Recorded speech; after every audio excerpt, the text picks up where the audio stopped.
Nobody in this administration actually cares about Charlie Kirk, and you shouldn't feel pressured to either. Donald Trump clearly cares more about his ballroom than his so-called friend, using this moment purely for political gain. But let's talk about Kash Patel. He helped create the very circumstances that led to this and then completely failed when it came to investigating and identifying the alleged assailant. Mistake after mistake. That's been the story with Kash Patel. And now, even Donald Trump is starting to notice. In fact, new reporting from Fox of all places suggests that it's over for Patel and the walls are closing in. We're going to break down exactly how Trump turned on him. But first, if you could leave a like on this video and subscribe if you haven't already, it really helps us keep going. Now, let's get into one of the biggest reasons Kash Patel is on the chopping block. He doesn't do his job. Widespread concern within the FBI that Kash Patel is just simply not taking the FBI director job as seriously as he should be.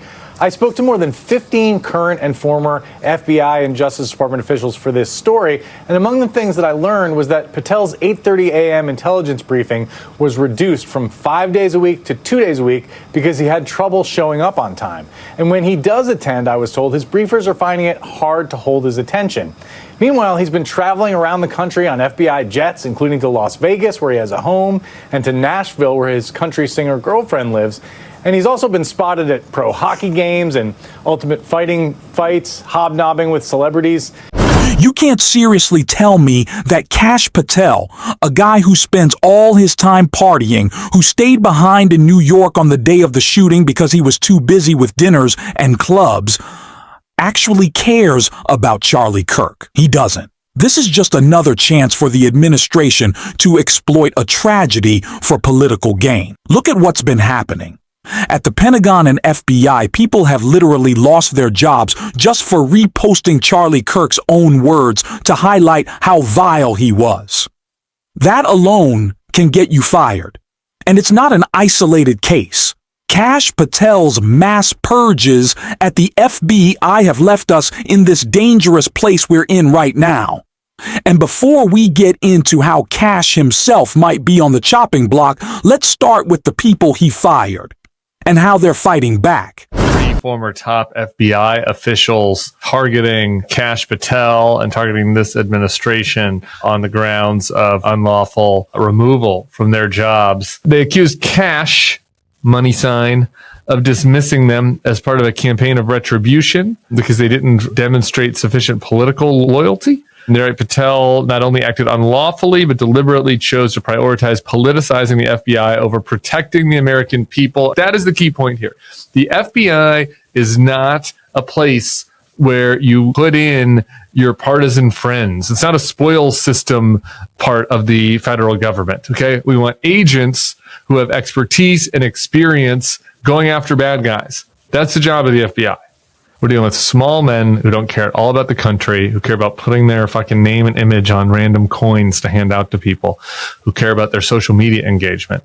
And what they're doing is targeting and snuffing out people who do care about the country, who do care about their jobs, care about their families, care about our families, who want to protect us. And they're getting pushed out because they're being slandered, because they're perceived foes of the MAGA agenda, because they were doing their job investigating criminals on January 6th. It is sick what these people are doing at the FBI. It is absolutely sick, and it is going to lead to a more dangerous country. And I think that both on the merits and on the politics of this, people should be outraged by the way that our federal police force is being run right now. Again, I just have to say that Kash Patel created the conditions that has led us to this place, a much more dangerous place, a place without trust in institutions. We can't trust anything coming out of the FBI. All this nonsense of Kash Patel saying that the bullets had engravings supporting of trans people, which was just a lie that was all speculation and trying to spin up hate. And now he is claiming that there were close ties to trans supporting groups, which is total nonsense. Again, they just want to go after a marginalized community. Kash Patel's own failures are his fault. He set up a broken system at the FBI that led to the shooters, alleged shooter's father having to turn him in. He didn't track him down. Trump is disgusted with him because of this. And a new report shows just how far this might go. New Fox News reports that Trump allies are already planning to oust FBI Director Kash Patel and replace him with former Missouri AG Andrew Bailey, set to be sworn in Monday as co-UT Director of the FBI alongside Dan Pongino. Sources close to Trump say he was unhappy with parts of Patel's performance, including a public feud with AG Bandy over the Epstein case. The White House Bandy Blanche have no confidence in Kash. Pam, in particular, cannot stand him. Blanche either, one source told Fox. Kash Patel has presided over scandal after scandal and mistake after mistake at the FBI, all while acting like he's above it. The man yells, he overreacts, and he's become the face of a chaotic, incompetent response. If anyone's competing to be the most disastrous member of this administration, he's near the top of the list. These aren't just style problems, they're serious failures. Even people inside Trump's circle are reportedly starting to notice how badly Patel has handled things. Meanwhile, conservatives demand that liberals apologize and condemn when the real responsibility lies with an administration that has repeatedly broken institutional norms and shredded basic competence. Remember, Patel once published an enemies list, naming critics and former officials, and that rhetoric matters. When top figures label dissenters enemies, that language fractures trust in our institutions and helps create the very climate of intimidation we're now seeing. If the FBI is hamstrung by internal purges and political interference, and if critical leads are missed or mishandled, that failure is on the people running the system, not on those calling out abuses. This also ties into larger concerns. Reporting suggests Patel and others have been involved in efforts to tamp down certain investigations, including material tied to Epstein, and that deserves scrutiny. Journalists and lawmakers are pushing back, and some of the latest reporting has begun to expose those cover-ups. So yes, call out the rhetoric.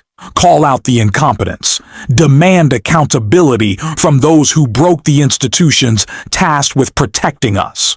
Because when the people in charge are more interested in theatrics and loyalty than in doing their jobs, everyone pays the price. This New York Times reporting about the dark Epstein money moving through J.P. Morgan, massive amounts of cash being transferred to these people young girls who he was victimizing at the time. And J.P. Morgan allowing it all to happen until the very last minute, until he's actually in handcuffs, is one of those stories that sounds like something you could have mapped out for us if you'd had the resources that the Times had on this. Yeah, with the added feature here that those federal reports that the bank filed when it troubled to file them are actually called suspicious activity reports. That's what SARS, the terms, stands for. So if you wanted a clue as a bank whether this was suspicious activity, you might look at the heading of the form that you filed that said suspicious activity reports. Clearly, this is the same material that Chairman Wyden and the Finance Committee revealed a while ago. And so there's been plenty of opportunity for this to be investigated by the FBI. So while Attorney General Bondi and FBI Director Kash Patel were doing all this big talk about getting to the absolute bottom of everything, here was this trove of information right in front of them and no visible effort to do the slightest bit of investigation.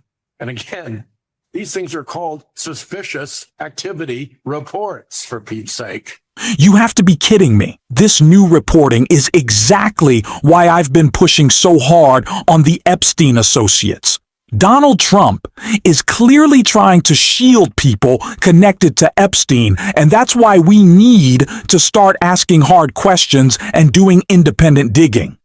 For example, A lawyer for the Epstein estate said on Lawrence O'Donnell's show that if subpoenaed, they would have to turn over the birthday book and other documents. That's the kind of material Congress can compel. And that's why reporters and lawmakers are talking about subpoenas. They can force transparency where the administration won't. Pulling on the Epstein thread is the only way this will fully unravel. Trump can try to lean on the DOJ, try to intimidate officials like Kash Patel or others, and he can try to bury stories in the press, but he can't silence witnesses and associates forever. Subpoenas, document requests, and persistent reporting can get us to the truth. That's why this latest development was so damaging for Trump. It exposed a vulnerability he can't easily plug. He engaged potentially. Now, I think that is more incriminating than the birthday. The birthday just makes him look like a creep. But this, it's joking about selling a woman. When and why is that ever funny? And why is it that they would say that he would be one that would be buying a woman? And to say fully depreciated, and it had some things that really made you feel like it was somebody that was young, because it was talking about the ability to learn, like a quick learner or something like that. I don't remember the exact language.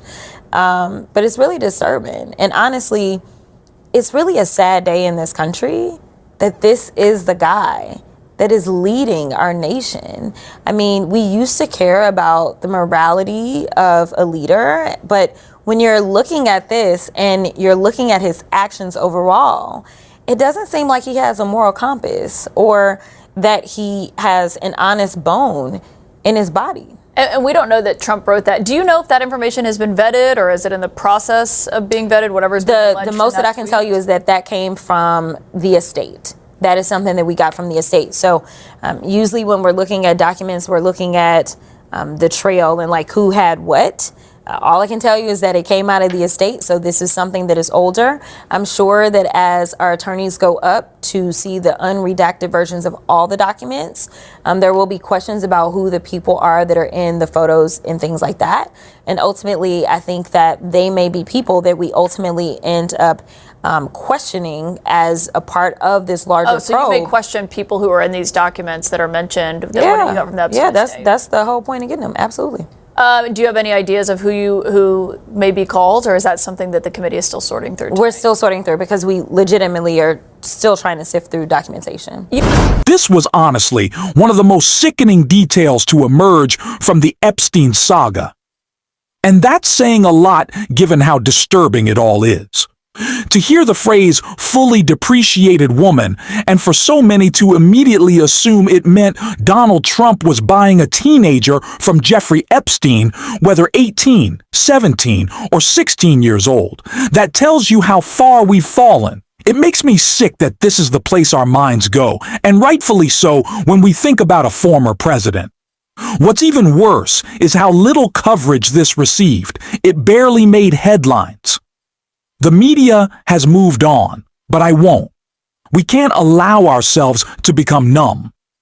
While MAGA world demands outrage over Charlie Kirk, I have to ask, where is the outrage for everyone else? Does it only matter when a white nationalist is killed? Because we've been sounding the alarm all along, and we're going to keep doing it on this show. If you want to support that, hit the subscribe button, leave a like, and if you stuck around to the end, drop a blue heart in the comments.